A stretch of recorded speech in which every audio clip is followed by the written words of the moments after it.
Hey, it's John Lee Dumas of EO Fire, and it's the Entrepreneurial You, the show for dedicated and passionate Caribbean entrepreneurs seeking daily inspiration, brought to you by author, speaker, and award-winning entrepreneur Heneka Watkis-Porter. You must be prepared to ignite. Coming up on this episode of the Entrepreneurial You. But they're really like a solopreneur just giving themselves a self-employed job.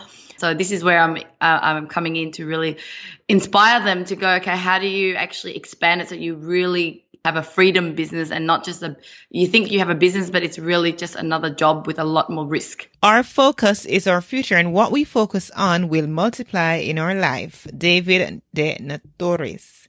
Howdy and good day to you, my peak performer. How are you doing? I trust that you're having a great day wherever it is or whatever time it is in the world that you're listening to me right now. I wish you all a great day. And it is episode 219 of the Entrepreneurial You podcast. I'm your host, Heneka Watkis-Porter. Now, today's episode is with Linh Podetti. Linh is the director of Outsourcing Angels, and she lives in Australia. She has a decade of experience in building high-performance remote teams, and it is her mission in life to create freedom for business owners and freedom for people living in developing countries. She wants you to have a business that can work without you, be able to spend more time with your family, or focus on doing higher value things you love in business. So I'm really excited about speaking with Linh, as we're going to be talking about why outsourcing is the easiest way to a 7-figure business. Welcome, Linh. Thank you. I'm excited to be here with you. This is my first time talking to someone from Jamaica, I think. Yay. Hey, welcome. So before we dive in, right, what have you heard about Jamaica that probably stands out to you? I think the music, the dancing, I think whatever I've seen on TV has been more of a very fun, cool place. Yes, and it is. I know we just celebrated, well, by the time this conversation airs, it would have been long gone, but we just celebrated Bob Marley's birthday on February 6th. And so, yeah, that's a big thing. Yeah, that's a big thing for us and for the world. You know, Bob Marley has given the world so much, and we are grateful that we can call him our own. Yes. Yeah, very proud. Yeah. So tell me a little bit about the entrepreneurial landscape in Australia, Linh. So, yeah, more and more people are becoming entrepreneurs, and often it's quite easy to get into business. But it's hard to stay in business. So, you know, failure rate of entrepreneurship is still, I guess, would be similar around the world. But, you know, it's a very easy place where you can set up a company and, you know, tax is better as an entrepreneur as well. But I think a lot of people end up being more of like a solopreneur, thinking they're in business, but they're really like a solopreneur just giving themselves a self-employed job. So this is where I'm coming in to really inspire them to go, okay, how do you actually expand it so you really have a freedom business and not just you think you have a business, but it's really just another job with a lot more risk. Oh my God. You are indeed throwing a lot of blows, and even for my Caribbean listeners and my Jamaican listeners in particular, who many, and I think myself, you know, we are entrepreneurs, but really solopreneurs and really self-employed. So how did you get started as an entrepreneur? Yeah, so I would call myself like almost a virtual assistant as well, because when 10 years ago I started an e-commerce store, but I had no idea what I was doing, and, you know, made a lot of mistakes with how to find people to do things and marketing, learning so much that I was just a brand new person. But after that business, I, you know, was looking for the next thing to do, and I realized that other business owners needed the help that I kind of learned from. So all the mistakes and all the learning I got became the skill set that I was able to help them. So I helped them with marketing and getting things done online. But, you know, I would call myself, even though I had teams, like I had contractor doing design, I had a contractor doing development. I definitely even have a team. But where I feel like I still was still a solopreneur is that I was the project manager. The clients needed me. The clients talked to me. I was doing sales. I was doing marketing. And I was the one, you know, the client calls me and emails me to check on their work. So if I was on holidays, I couldn't really be on holidays because I'm like basically there on call. And so I realized that I can't, even though with a team, you could still be caught up in a business that really relies heavily on you. And when in 2015, I pivoted my business model after reading a book called Built to Sell, a very good book that gets you thinking about how to, I guess, productize your service in a way that it becomes like a system that someone else could take over and you don't have to be in the business. And that's when I got the inspiration to pivot to my model right now, which is Outsourcing Angel, where we hire virtual assistants for. So those people that I used to project manage now works directly with clients, and that way I can expand and scale without being caught in the bottleneck of it. And so this has been the most scalable business model. And I think it comes down to just doing what you do, but just looking at a different business model. Right. So how long did you stay in that place where you're pretty much, the head cook and bottle washer, even though you had people working with you? How long did you stay there? I think 4 years, I would say, 2011 till 2015, 4 years. And even though I came up with this Outsourcing Angel idea, I reckon was like a year or 2 years into my first business, I wasn't brave enough to go into the new business because I was still making money from the first business. When you are still getting clients and you're still doing it and you're just caught in it and you can't just stop that kind of cycle. But it wasn't until 2015, reading the book as well as feeling the pain of, client contacting me and I'm feeling overwhelmed and I just felt stuck in it, that I made a difference. So sometimes it takes a bit of pain before you go, okay, can't keep doing this. I think I need a different way to do things. Yeah. Okay, the book is called Built to Sell, right? Built to Sell, yeah. Really sell. Okay, I'll include that as a resource for my community to check out. So you stayed there for about 4 years, and then you realized that this is going to happen. Was it a gradual process, Lynn, or did you make like drastic, immediate steps? No, it was still very gradual. Having that same business running still, so I still had some projects that I was managing, and having the new business starting to roll out. And eventually the new business just started making more money than the first business, and eventually had to say, no, we don't do that anymore. We just only do this. Or my agency business, I still have it running, but I have someone else running it for me right now and just doing one particular service. So it's not that you can't do a service in an agency. It's about how to streamline it and have someone else do it, right? The client doesn't just need you. They're not needing you to custom design every single thing that they want. It's like, I want this, I want that. And being able to say no, even though it's supposed to bring you money, once you read the book and you look into your skill set, you define it. You're like, hey, I really like this. This is easy. I can actually get it done by someone else, and someone else can do it better than me. I'm going to have them even managing it for me and blah, blah. And then you just pick a particular service, because the challenge for a lot of entrepreneurs is when they're starting out, especially, is just offering everything. I can do this. Oh, sure, I can do that. Sure, your business is different, so I'll change my quote for you. And that's when you can't scale, because you're too busy, personalizing everything to that customer. All right. So you had an agency business, and then you had another business before you do outsourcing angels? Yeah, so it's mainly that, and I did start a side thing called like an animation company. This is when I started to realize the power of outsourcing, where you can really start anything as long as you can find the great people, bundle them up into a service, and sell. And so I had that, and I still have that website now. Don't really drive it too much. And another thing I learned about entrepreneurship is you really need to do things that you're passionate, not just something that, cool, this could make a good service, and the power of outsourcing is you're able to find anyone to do anything. So you can really start anything. However, what I've learned is only when I have a passion for something do I really excel in it. So at the time, I didn't know too much about animation video, just did it for a client and then launched another business. And yeah, I was making money, but I guess it wasn't like I was a video passionate girl at the time. Although now I'm really big on videos. Over the years, doing a lot of YouTube video, learning about video marketing a lot more.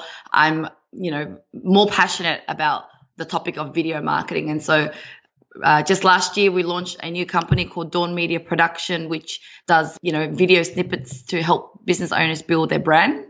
And so doing it this time round, I felt a lot more like, I guess I was doing everything right, from setting up a very niche business service model that just doesn't do anything else apart from, interviewing you, creating these snippets and saying no to everything else.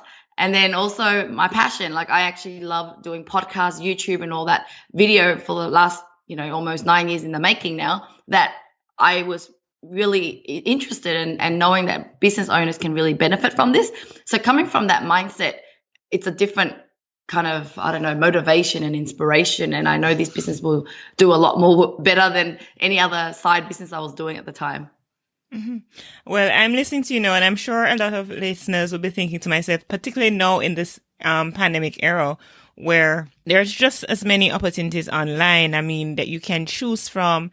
And I even think that the mood of persons online is so much different. So before, people were online a lot and working, but they were still looking for something. I think now people are finding that they can do a particular thing, and they're just zoning into being productive, and I don't think people are scrolling as much as they once were, and it's kind of like, it can get a little confusing too. So how does one kind of zone in on what it is that they are very good at and also passionate about, and not be going all over the place? How does one do that? Yeah, look, I think, you can't bypass the process of really figuring out what you really like, right? Looking back, it's not like I can regret and go, oh, I wish I knew this. It's because sometimes it's only when you start to develop a certain skill will you be able to know that you like something. So like, I was a very shy girl and I couldn't handle doing videos back then. But if you give it long enough for something, and sometimes people give up too soon, as long as you kind of see that, you have some interest in something and you continue to give yourself some time investment in that particular field, I think that you really should give it a good shot. Because when people give up too soon, it's not that they don't have the passion, but it's because they're not good at it yet. And then they give up too soon because it's so much effort to do something and they're not comfortable yet. But then they're actually missing on the opportunity of getting good at something that they would actually like. So I'll give you an example. I was not an outsourcing expert back then, right? I had no idea what I was doing, but I continue on that path because I felt connected to actually helping people in developing country find work. And although I made the same mistakes as other business owners who outsource with offshore team and getting screwed and, being lied to, etc., but I just continued and persist and just did it. And for years that when I was invited to speak at the outsourcing workshop or panelist, I was like, oh, I didn't realize they see me as an expert in outsourcing, because I was just in it doing it, that I don't realize that I actually built an authority or skill around that. So that just comes to show, if you just do something long enough, you become better than others with it. And eventually, when I even went to the Philippines and visited the people there, I fell in love with it even more, seeing the impact that I was making, creating jobs over there and making people happy and helping to reduce poverty. Your passion became even stronger. Now, even an example with videos, I was very awkward on the video camera and it was so hard. It's like, oh my God, why do I have to do this? But I knew I had to do it because it's the only way to build your brand. Sometimes you know that it's good for you, you just keep going. To the point that when I continued to do it so much that I thought, oh my God, I actually want to be an actor. So I studied acting last year and decided I want to really pursue in the performance area. And now who would have thought that, right? And so passion comes from being able to, become really good and competent at something. And then along the way, finding a connection in what you do with how it's helping the world or inspiring the world. And that's when the true, I would say, mission and purpose comes out too. Wow, I'm listening to you and I'm thinking to myself, when I talk to a lot of companies that handle virtual assistants, and I find that many are coming out of the Philippines. Why the Philippines? Yeah. So the Philippines for me, look, I'm not even Filipino, I'm Vietnamese, and most people wonder, like, why aren't you helping people in Vietnam? Now, what happened for me with the Philippines is, there's so many of them that are experienced on working online, especially digital marketing. So I naturally were already working with these people when I was doing my agency work. And I continue to just, connect well with them and easy to find great talent from there. Now, the Philippines, they speak great English. They're from young, they're already taught English, so English isn't a problem for them. Whereas, for example, other countries in Vietnam, etc., it's not their first language. It's not a language that they speak, and then they have to try to learn, and it's a lot more hurdle. And it's a Christian race country, so the people there, most of them are quite, ethical and very loyal and kind and loving, and all those combined, and of course the time zone, they're like 2-3 hours behind us. But of course, a lot of the Asian countries are, same time zone. But I think combination of everything from the work ethics, customer service focus, and English skill, and even experience in digital marketing, and hence you don't really have to teach them. There's a lot of them that already learned, or upcoming people have already been exposed to it. So all those combination make it easy to hire people from there. Now, I would love to inspire people in other countries to hire people from their own country. So I have a coaching program to teach people how to create a productized service. And one of the guys from Nigeria, and so he's inspired to help Nigerian people to have work online. And so for me, I think he has a better chance at succeeding on that than myself, because I don't know much about Nigerian people and culture and how they work. So it's really about understanding the people that you're working with, the culture, and once you understand them, it's easy for you to work with them. Or in my case, I actually help to find those people for clients. Oh, I'm actually talking in another episode that will air next week. And that episode is with Elisa Little of Internet Income Jamaica. Now, she's been doing that before, teaching people in Jamaica many, many years to working online and earning online before it was a thing, Yep. And so It's now interesting that it is now a thing, and she's still at it. So obviously it is working very well. So you have a business and you're thinking, I want to offload. Like right now I'm at the spot now because I really want to offload some other things. And so just kind of share with me as a solopreneur and those that are listening, what are the considerations in identifying virtual assistants? Like let's say we're using outsourcing angels. What are the requirements? How do we go about it? And what are some of the skill set that these assistants have that can, help our business to scale? Yeah. So at Outsourcing Angel, our specialty is in marketing and admin assistance. So we kind of don't do anything else like telemarketing, call center stuff. All our VAs are located at their own home, so they're quite happy virtual assistants that get to be with their family and work. Now, in terms of tasks, they can do everything from social media marketing, calendar booking. So as you can see, when you were organizing the podcast with me, I have an assistant that just takes all the the repetitive manual tasks for me, because even calendar booking, you think it's simple and you could just do it, but then if you have a lot of people to book an appointment with, and you have to go back and forth and maybe rescheduling and cancellation, it actually is a big job. It is. Mm-hmm. Yeah. So when it comes to like what can you offload, it's really looking at your tasks every day. You audit what you're doing and realize that.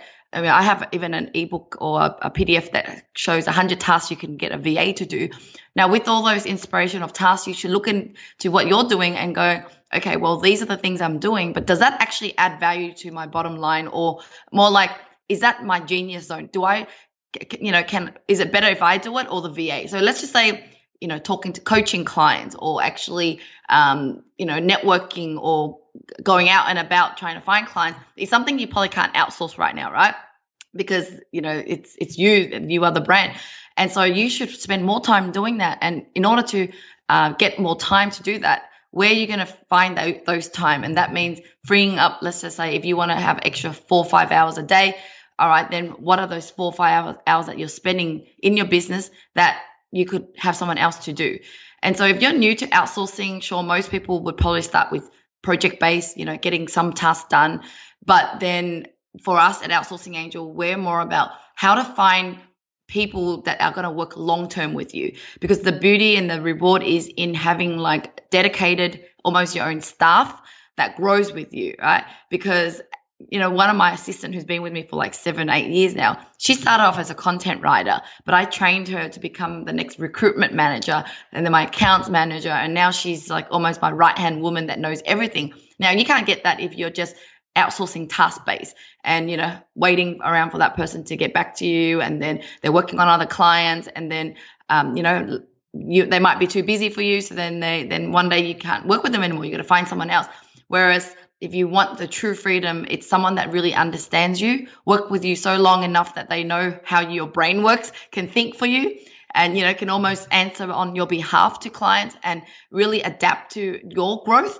And that's when you really can see the power of being able to like free yourself up and go, hey, this thing just come up. Can you take over this for me? You can't do that with a contractor. So you need to really consider, even if it's starting small, it might be part-time, but then you eventually go to full-time.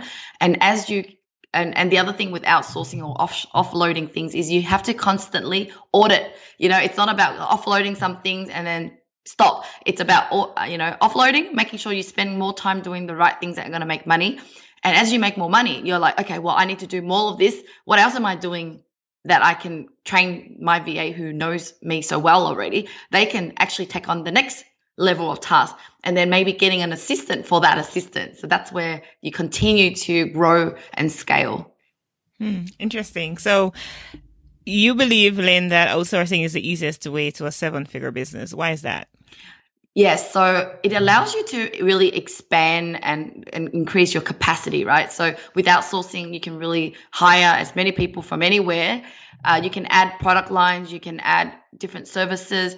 You can really support yourself so that you could free up. So if I wanted to really grow my business, but I'm stuck in booking calendar, scheduling my social media, where am I going to find the time to really have time to read a book, to learn something new, to strategize, right? And so it's being able to focus your time on the things that will grow your business. But because if you're trying to grow your business, but you just don't have the time to invest in those activities, then it's impossible to really scale. And, in terms of the 7-figure thing, it's once you read the Built to Sell book, you productize your service so it's scalable as well. And look, there are other ways. It's not just service. I know that people are in the course spaces where they're building courses. It still comes down to like, your signature course and really building it out and focusing on that and try not to be everything to everybody and being able to repeat the sale again and again to people. But now you have a team that can handle the marketing, the launch, the customer service. And with that, then you can actually serve, a lot of customers. But if it's just you on your own, you can't really, even support your customers that you can bring in. Mm-hmm. All right. So we are on the wire of our conversation, Lynn. So I'm just going to ask you for your final thoughts, as well as you did mention a PDF of 100 tasks a VA can do. I don't know if you're making that accessible to us.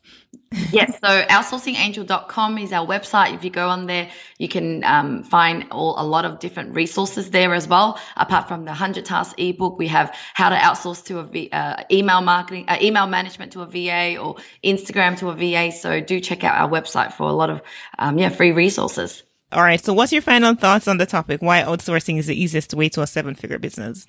Look, the other deep meaning for me is that we are actually able to really help people that are less fortunate than us. So for myself, I'm very inspired by the ability to outsource and, thank God for the internet and online that I'm able to help people that live in countries that are poorer than us, that don't have the same opportunity. I was born in Vietnam, moved to Australia, and it's given me so much opportunity for education and starting a business.